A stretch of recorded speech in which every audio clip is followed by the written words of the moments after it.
Hello friends, कैसे हो आप? आई होप आप अच्छे होंगे, बिल्कुल बढ़िया होंगे। घर के सारे काम हो गए हैं, हमने लंच किया है और बस दोपहर के बज रहे हैं 2 और मैं आ गई हूँ बेडरूम में। मुझे अभी करनी है शादी में जाने की तैयारियाँ।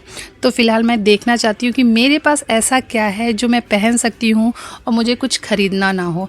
क्योंकि अभी ना मुझे ऐसा लगता है वो बहुत हैवी साड़ियाँ या लहंगे जो कि हम बहुत महंगे दामों पे ख़रीदते हैं और जिन्हें 1 या 2 बार यूज़ करने के बाद वो वैसे के वैसे ही रहते हैं। ना तो आप वो किसी को दे सकते हैं, ना उनका कोई दूसरा यूज़ होता है। तो इस बार मैं ना इन सारे खर्चों से थोड़ा-सा बचना चाहती हूँ और मैंने इसके लिए शुरू की है तलाशी कि कुछ तो ऐसे कपड़े हों और जिन कपड़ों को निकालो ना ये लगता था अरे ये तो मैंने वहाँ पे पहना था, अरे ये तो इधर पहना था, वो लोग देखेंगे तो क्या सोचेंगे। ऐसे सोच के बाद में ये हालत हो गई कि मेरे पास कोई भी ऐसे कपड़े नहीं है जिन्हें यूज़ कर सकूं। फ़िलहाल कल मुझे जाना है एक मैरिज एनिवर्सरी में, यानी 25वीं सालगिरह है उनकी। तो उसके लिए मुझे एक ड्रेस अभी तो फ़िलहाल मिल गई है, ये येलो वाली। साथ के साथ यहाँ बच्चों की बहुत सारी शेरवानी है, 3 शेरवानी है, 3 सूट है जिन्हें मुझे निकालना होगा। क्योंकि जब ये पहली बार पहने थे तब में और अभी में बहुत ज़्यादा फ़र्क हो गया है। हमारे घर इस बार ससुराल में ऑलमोस्ट 6 साल के बाद शादी पड़ रही है और वो 6 साल पहले के सारे सूट और शेरवानी है, तो इस समय कोई यूज़ नहीं होगा। तो वो सारे भी मैं निकाल दूँगी। देखते हैं, शायद वॉचमैन या किसी को मैं दे दूँ। अगर कोई होगा उनके घर में ऐसा पहनने वाला तो उनको निकाल के दे दूँगी। और साथ के साथ मैंने इसमें देखे ना बहुत सारे नए टी-शर्ट रखे हैं जो कि मैं रख के भूल गई थी। अब एक्चुअली घर छोटा होने की वजह से ना ये प्रॉब्लम होती है कि कोई चीज़ बैग में पैक किया और रख दिया और भूल गए। क्योंकि हमारी जो अलमीरा है ना उसमें जो चीज़ें रखी हैं वो बार बार यूज़ हो जाती है, पर जो पैक होके ऊपर चली जाती है ना वो तो फिर कभी निकलती ही नहीं है। और आज निकली हैं जिसमें मेरे पास 6 ऐसे टी-शर्ट निकले हैं जो बिल्कुल नए थे पर बहुत छोटे हो गए थे। तो फ़िलहाल ये सारे कपड़े मैंने पैक कर दिए हैं। ये वॉचमैन अंकल को दे दूँगी, वो जो यूज़ करना होगा वो कर लेंगे। क्योंकि उनके घर के आसपास जो चौल है ना वहाँ पे बहुत सारे ऐसे लोग हैं जो शायद ये कपड़े यूज़ कर ले। और ये देख के ना अच्छा लगता है क्योंकि ये इतना अच्छा कपड़ा और इन्हें वेस्ट करना या कचरे में डालना थोड़ा सा अजीब लगता है। तो फ़िलहाल मैं उनको दे दूँगी। तो यहाँ पे सारी चीज़ें हो जाएंगी। साथ के साथ मेरे पास 2 ऐसे बैग निकले जिनको मैं यूज़ ही नहीं कर रही थी, मतलब वो भी बैग पड़े हुए थे और रखे रखे ना वो बैग भी अजीब से हो गए थे। तो ये सारी चीज़ें मैं दे दूँगी, बच्चे ले जाके वॉचमैन अंकल को दे देंगे।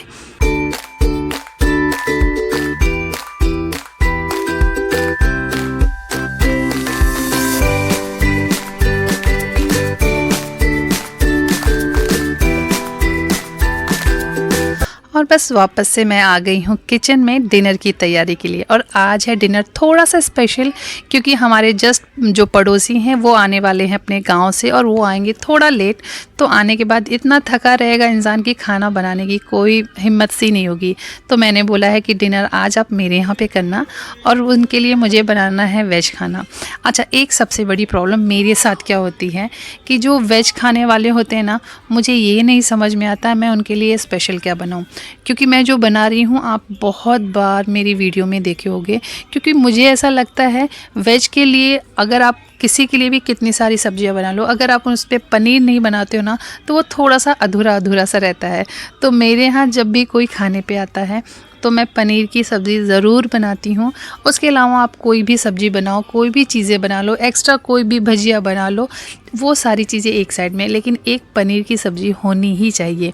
ऐसा जो वेज वाले ना उनके साथ ऐसा होता ही होगा क्योंकि बिना पनीर के ना उनकी वो वेज थाली पूरी नहीं होती होगी। तो फ़िलहाल यहाँ पे मैं तैयारी कर ले रही हूँ मटर पनीर की। और मटर पनीर मैं सिंपल सा जो बनाती हूँ वैसा ही बनाऊँगी, तो उसकी तैयारी कर लेती हूँ। तो यहाँ पे मैंने लिया है ऑयल जिसमें मैंने डाल दिए सारे खड़े मसाले, मतलब ज़ीरा डाला है, 2 तेज पत्ता, बड़ी इलायची, दालचीनी का टुकड़ा और 5 से 6 डाल दी है काली मिर्च। और जैसे ये सारे मसाले हमारे चटक गए थे मैंने इसमें डाल दिया है लहसुन। खड़े लहसुन है क्योंकि इन सारी चीज़ों को हमें अभी पीसना है। तो लहसुन को 2 मिनट ऐसा भुनने के बाद मैं डाल दूँगी अदरक, ये सारी चीज़ें ना मैंने रफली चॉप की है। लहसुन को मैंने चॉप नहीं किया था, बस प्याज या अदरक जो भी था इन्हें बिल्कुल रफली चॉप कर लिया है और बस इनको थोड़ा सा अच्छे से भुनेंगे जब तक से हमारा प्याज थोड़ा सा सॉफ्ट होता है। मैंने यहाँ पे लिए हैं 4 टमाटर जिन्हें रफली चॉप कर लूँगी। ये सारी तैयारियाँ हो रही हैं मेरे मटर पनीर की ग्रेवी के लिए, क्योंकि मैं हमेशा मटर पनीर की ग्रेवी ऐसे ही बनाती हूँ। और जब आपको कुछ नया ट्राई करना होता है ना, तो जब मेरे घर में फैमिली हमारी खाने के लिए होती है तो मैं ट्राई करती हूँ, लेकिन कोई गेस्ट आने वाला रहता है तो मैं कुछ भी नया ट्राई नहीं करती हूँ। तो जैसे ही हमारे प्याज थोड़े से सॉफ्ट हो गए थे, मैंने उसमें डाल दी है सूखी लाल मिर्च और साथ के साथ डाल दिया है टमाटर और थोड़ा सा डाला है नमक, जिससे ये सारे मसाले अच्छे से गल भी जाएंगे और फटाफट से पक भी जाएंगे। जब तक से हमारे मसाले गल रहे हैं, मैं यहाँ पे कर रही हूँ खीर की तैयारी। चावल को मैंने धुल लिया था और बस इन्हें सुखा कर थोड़ा दरदरा सा पीस लिया, मतलब 2-2 टुकड़े में हो जाए। मैंने पल्स मोड पे 1 या 2 बार मिक्सर चलाया और ये देखिए हमारे चावल जो हैं वो 2 टुकड़े में हो गए हैं। बस इन चावल को डाल दूंगी खीर में और इसे आराम से पकने दूंगी जब तक कि हमारी खीर बिल्कुल थिक सी ना हो जाए, मतलब बिल्कुल आधी ना हो जाए। तब तक मैं इसे आराम से पकने दूंगी और बस इसमें अब मैं डालूंगी ड्राई फ्रूट्स और शक्कर। और देखिए एक साइड में मैंने रखा है खीर पकने के लिए और यहाँ पे हमारे जो मसाले हैं ये भी अच्छे से पक गए हैं, मतलब प्याज भी बिल्कुल सॉफ्ट हो गया है, टमाटर भी बिल्कुल अच्छे से गल गए हैं।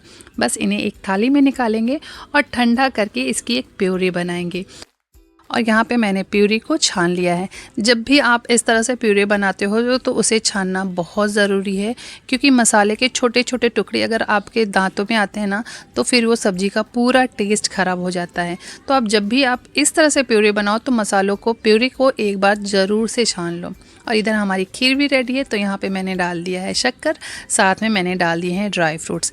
ड्राई फ्रूट्स डालना थोड़ा सा रिस्की है क्योंकि बच्चे नहीं खाते हैं, पर आ जाने वाले हैं गेस्ट तो उसके लिए मैंने डाल दिया है। और बस यहाँ पे वापस से लगाएंगे हम मटर पनीर का तड़का।